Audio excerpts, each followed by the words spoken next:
Spider-Man 4 is one of the few upcoming Marvel projects that people are excited to discuss and speculate about its plot. While it remains a mystery, there are already several clues we can gather from previous installments and Marvel's statements. We can contemplate who the villain will be and what the continuation will entail. I will delve into these topics in the next couple of minutes.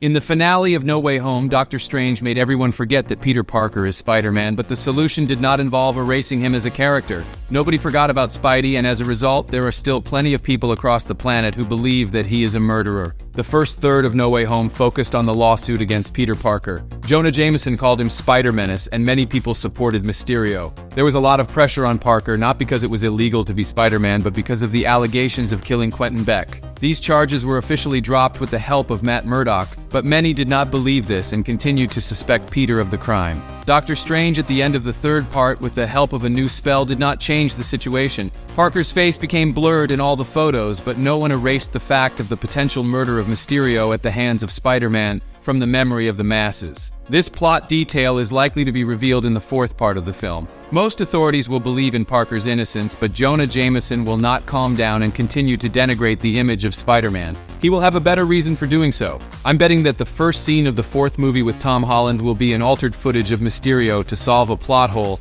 and remind viewers that Spidey's identity in the current MCU is ambiguous. The movie's intro may also show a battle on the Statue of Liberty by ordinary people, given Strange's spell. This will encourage Peter to take a more adult approach to maintaining a secret identity. If in the first trilogy he could be revealed to any passerby, now he will have to take high precautions and be very careful with new acquaintances.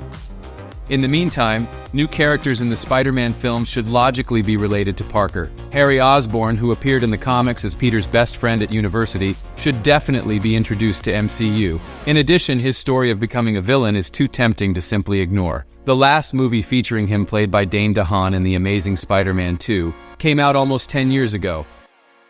However, the problem is that the choice of Osborn as a character is obvious and predictable. And anyway, how can you add Harry to the plot without Norman? With the multiverse, the writers killed all the individualism of the Tom Holland storyline, and the studio has only a couple of ways out of this story trap. Look, in No Way Home, we have already shown Norman Osborn, and if Harry appears in the fourth part, then who will be his father, and how will Peter not be embarrassed by his last name? It will be very strange to see just the appearance of Harry in the performance of a new actor without explaining the reasons for where Norman Osborn was in the main MCU timeline. But there is another scenario here. Marvel, for example, can easily, in the first minutes of the fourth movie, show Norman in the face of a new actor who will be a wealthy businessman. And when he saw the news about the battle at the Statue of Liberty, he would be surprised to know that he had another variant.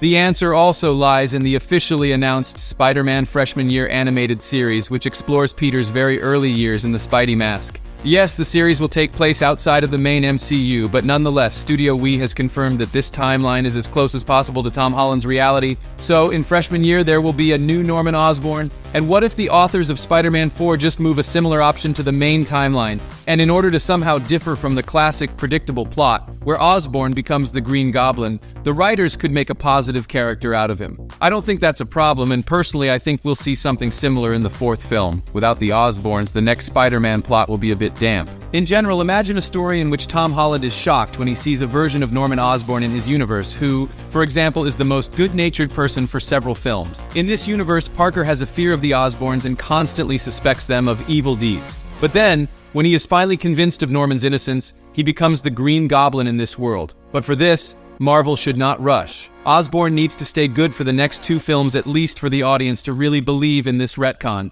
In general, I do not rule out the fact that Kevin Feige decides not to add the Osborns to the plot at all. The same Harry can easily become some kind of Henry. The situation will be the same as what the studio did with MJ. Zendaya plays Mary Jane, but in fact she is Michelle Jones. And the authors can do something similar with the Osborns, turning them, for example, into Oswalds. Yes, this will completely destroy the entire story arc and the intensity of the narrative, but let's be realistic. Anything can be expected from Marvel Studios right now. But simply resetting the No Way Home plot doesn't make sense. It would be very strange if authors, after such a touching ending, would return Zendaya and Jacob Batalon in the fourth movie. This couple will definitely appear on the screens, but at least one part of them should be left aside. The Tom Holland franchise needs new characters, both in terms of plot and marketing. It's the same with a love interest. Having said goodbye to MJ, the reunion immediately in the next will look ridiculous and predictable. Spider-Man needs a new lady, at least for flirting, and here the Black Cat is an ideal option, simply because she is traditionally not primarily interested in Peter Parker but in Spider-Man. For the plot of the fourth part of the version, there is nowhere more ideal.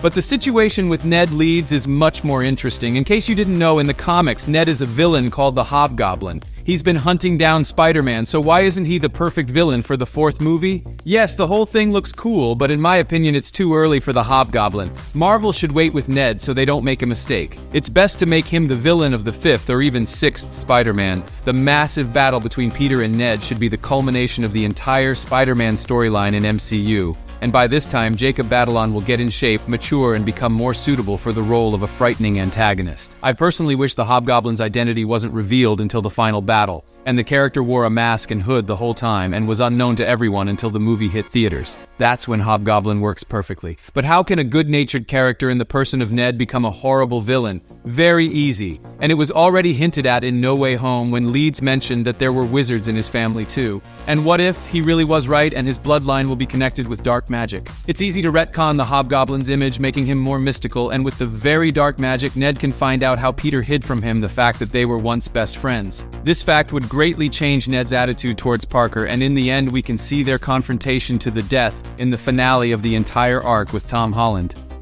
But let's not get that far ahead and focus on Spider-Man 4. The ideal candidates for the role of the villain is Venom and Scorpion. In the first act of Spider-Man 4, Peter must face Michael Mando's McGargan, who finally gets his exosuit. By the way, this will be the first full-fledged appearance of Scorpion as a villain in a live-action movie. It is very intriguing how Marvel will show him. But for the final battle, Gargan could merge with Venom, which is absolute canon. Spider-Man, according to the plot, should defeat him, and the symbiote could go to Parker by the very end or to the scene after the credits. And it is in this form, according to the canon, that Spidey will appear in Avengers: Secret War.